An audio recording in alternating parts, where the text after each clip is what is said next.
matna Batono so matna Arakinche atim Amaya kamana Kota lurbati tim Mike mako karamcha Kungi atanachi Wamako dumicha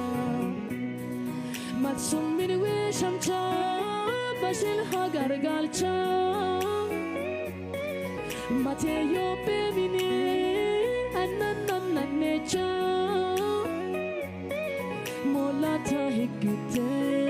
Matese ilacha Mokite iwa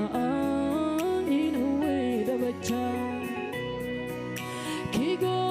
gawatita Hawatita Kigo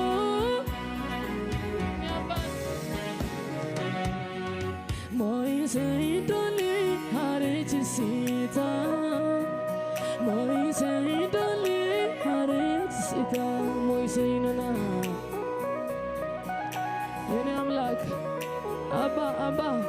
Moise idoli harechisita Moise nana Moise Abba Moise idoli harechisita Abita ibine lombine Ashilam makire